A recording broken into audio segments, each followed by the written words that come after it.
कभी तंत्र, कभी मंत्र, कभी ऋषियों और मुनियों के ज्ञान, कभी रोचक तांत्रिक कहानियां। यहाँ आपको सब कुछ मिलेगा। तो दोस्तों, आइए शुरू करते हैं आप सबके साथ आपके अपने चैनल तंत्र मंत्र में।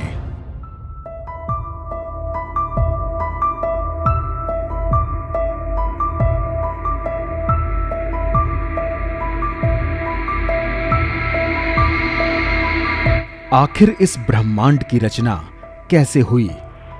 प्राचीन वेदों में मौजूद हैं ब्रह्मांड के निर्माण से जुड़े कई तथ्य, जिसे बिग बैंग थ्योरी भी करती है सपोर्ट। हम सबके मन में कभी ना कभी ये सवाल जरूर आया होगा कि आखिर इस ब्रह्मांड यानी कि यूनिवर्स की रचना कैसे हुई। जब स्टीफन हॉकिंस की ब्रह्मांड के जन्म को लेकर बिग बैंग थ्योरी आई थी, तो लोगों को इस विषय के बारे में जानने की उत्सुकता और बढ़ गई। लेकिन साथ ही साथ इस बात को लेकर बहस भी छिड़ गई कि ब्रह्मांड के निर्माण को लेकर दी गई इस वैज्ञानिक व्याख्या से बहुत पहले ही हिंदू धर्म के वेद में इससे जुड़े कई तथ्य बताए जा चुके हैं, जो बिग बैंग थ्योरी के काफी करीब हैं। बिग बैंग थ्योरी में इस बात की व्याख्या करने की कोशिश की गई है कि किस प्रकार करीब 15 अरब साल पहले इस ब्रह्मांड की रचना हुई थी। हिंदू वेद में भी काफी दिलचस्प तरीके से ब्रह्मांड की रचना की प्रक्रिया बताई गई है, जो हम आगे जानेंगे। वीडियो अच्छा लगे तो वीडियो को लाइक, शेयर और चैनल को सब्सक्राइब करके बेल आइकन को प्रेस करना मत भूलिएगा। वीडियो में आगे बढ़ने से पहले अगर आपको भी तंत्र मंत्र से संबंधित कोई जानकारी चाहिए हो तो कमेंट बॉक्स में जरूर लिखिएगा। सृष्टि से पहले सत नहीं था, असत भी नहीं, अंतरिक्ष भी नहीं, आकाश भी नहीं था। तो चलिए जल्दी शुरू करते हैं कैसे हमारे हजारों करोड़ों साल पुराने प्राचीन वेदों में मौजूद है ब्रह्मांड के निर्माण से जुड़े कई तथ्य, जिसे बिग बैंग थ्योरी भी करती है सपोर्ट। ब्रह्मांड के निर्माण को लेकर अलग अलग धर्मों में अलग अलग व्याख्या की गई है। हिंदू धर्म में भी ऋग्वेद के नासदीय सूक्त में ब्रह्मांड की उत्पत्ति को लेकर कई आश्चर्यजनक व्याख्या की गई है। इसमें बताया गया है कि ब्रह्मांड बनने से पहले की स्थिति कैसी थी, फिर ब्रह्मांड बनने की शुरुआत कैसे हुई और कैसे इसका विस्तार होता चला गया। यह बेहद दिलचस्प और सोचने वाली बात है कि आज जब विज्ञान इतनी तरक्की कर चुका है, तब भी वो बड़ी मुश्किल से ब्रह्मांड की संरचना को लेकर कुछ ही मुद्दों पर बात कर सकता है, जबकि हिंदू धर्म में इसकी चर्चा हजारों साल पहले की जा चुकी है। सोचने की बात यह भी है कि आविष्कार के बिना महर्षियों ने आखिर कैसे इस बात को समझा होगा, जाना होगा और इसे पुख्ता किया होगा। ब्रह्मांड के रहस्यों से जुड़े सवालों के जवाब मिलते हैं। नो व्योमा परो यत् किमावरी वह कुह कस्य शर्मन्नम्भः किमासीत् गहनं गभीरम्।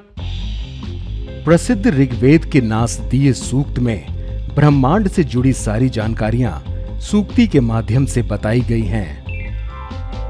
लेकिन इन सूक्तियों का अर्थ स्पष्ट और सरल नहीं है, इसलिए आम लोगों के लिए इसे समझना मुश्किल है। लेकिन कई जानकारियों द्वारा इन सूक्तों की व्याख्या सरल शब्दों में की गई है, ताकि इससे मिली जानकारी वैज्ञानिक शोधों में इस्तेमाल की जा सके। नासदीय सूक्त में 7 ऐसे मंत्र या सूक्ति बताए गए हैं, जिसके माध्यम से ब्रह्मांड के रहस्यों से जुड़े सवालों के जवाब मिलते हैं। तो चलिए समझने का प्रयास करते हैं उन सूक्तियों से जुड़ी व्याख्या और ये भी कि किस प्रकार बिग बैंग थ्योरी उन जानकारियों का समर्थन करती नजर आती है। ब्रह्मांड की रचना से पहले ना तो अंतरिक्ष था, ना समय। पहले सूक्त के अनुसार ब्रह्मांड की रचना से पहले ना तो सत्य जो है था, ना ही असत जो नहीं है था, ना ही आकाश था, ना ही पृथ्वी थी और ना ही पाताल लोक था। यानी ब्रह्मांड की रचना से पहले ना तो अंतरिक्ष था, ना समय और ना ही कोई भौतिक पदार्थ, केवल शून्य और अंधकार था। बिग बैंग थ्योरी के अनुसार भी अंतरिक्ष पहले से मौजूद नहीं था, बल्कि इसकी रचना बहुत ही अजीबोगरीब स्थिति में हुई है। उनके अनुसार इसकी शुरुआत सबसे पहले ब्लैक होल के केंद्र भाग में मौजूद विलक्षणता सिंगुलैरिटी से हुई होगी, जहां एक अनंत घनत्व वाला सूक्ष्म बिंदु आया और उसमें विस्फोट हुआ। यही घटना बिग बैंग कहलाई। उस विस्फोट से न केवल द्रव्य पदार्थ का निर्माण हुआ, बल्कि अंतरिक्ष और समय की भी रचना हुई। वेद के अनुसार ब्रह्मांड के निर्माण के समय जो नाद अर्थात ध्वनि उत्पन्न हुई थी वो था अम्भास, और बिग बैंग के अनुसार वो ध्वनि ओम से मिलती जुलती थी। जल के समान हर ओर अंधकार था। दूसरे सूक्त के अनुसार उस समय ना तो मृत्यु थी और ना ही अमरता। दिन रात का भी नामो निशान नहीं था। जल के समान हर ओर अंधकार था। केवल एक ऊर्जा अस्तित्व में थी, जिसमें वायु की अनुपस्थिति थी। उन्होंने इस ऊर्जा के स्रोत को परम तत्व कहा और यह भी बताया कि इसी ऊर्जा से ब्रह्मांड में अन्य चीजों का जन्म हुआ है, केवल प्राण को छोड़कर। इस परम तत्व से बाकी चीजें ऐसे बाहर निकल कर आईं, जैसे फेफड़े से एक झोंके के रूप में हवा बाहर निकल कर आती है। वेद में बताए गए ऊर्जा के स्रोत परम तत्व की व्याख्या जैसी ही व्याख्या बिग बैंग थ्योरी भी करता है।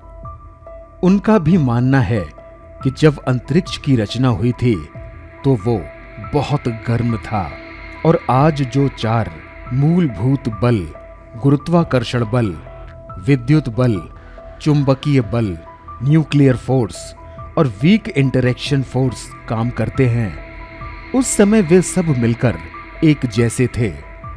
जैसे जैसे ब्रह्मांड ठंडा होता गया, ये सारे बल अलग होते चले गए।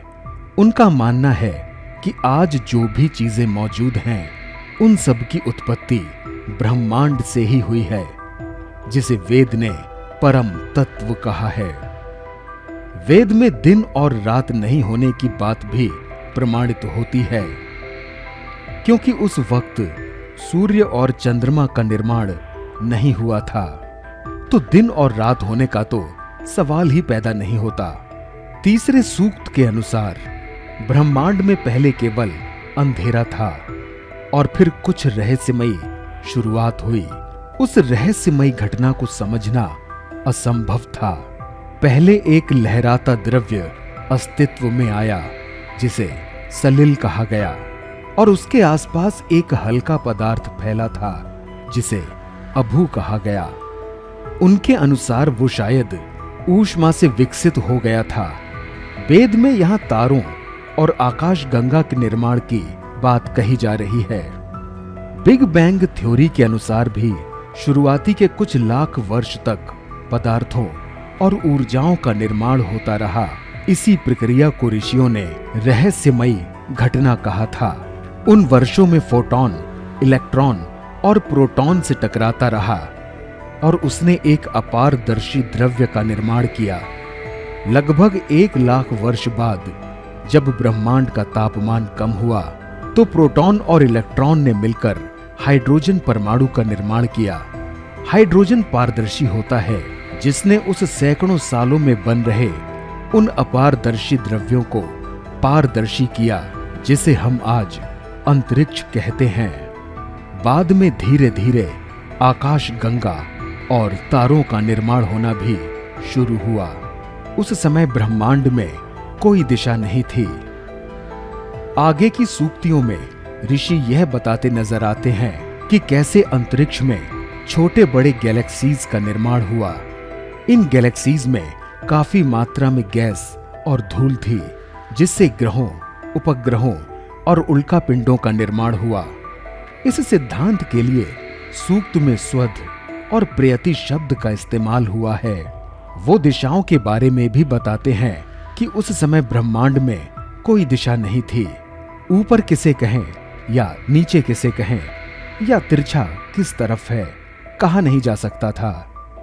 बाद की सूक्तियों में वो ये सवाल करते नजर आते हैं कि ये बताना बहुत मुश्किल है कि सब कुछ की रचना कैसे हुई। कोई नहीं जानता कि जीवन और जीव की शुरुआत कैसे हुई। खैर, बिग बैंग थ्योरी भी ब्रह्मांड के केवल शुरुआती प्रक्रिया की व्याख्या करता है और वो भी आगे कहीं पहेली बनकर रह जाता है या ईश्वर जैसे शब्दों से जुड़ जाता है। उसके पास भी सारे सवालों के जवाब नहीं होते हैं। लेकिन भले ही आज आधुनिक शोधकर्ता ब्रह्मांड के आगे के सवालों के जवाब ढूंढ रहे हों, वो इस बात से इनकार नहीं कर सकते कि नास दिए सूक्ति में उनकी शुरुआत की रिसर्च से जुड़े सवालों के जवाब पहले से मौजूद थे। तो मिलते हैं एक नए वीडियो के साथ। तब तक के लिए अपना ध्यान रखिएगा। यहाँ दी गई जानकारी इंटरनेट पर उपलब्ध सामान्य मान्यताओं और जानकारी पर आधारित है। तंत्र मंत्र इसकी पुष्टि नहीं करता है।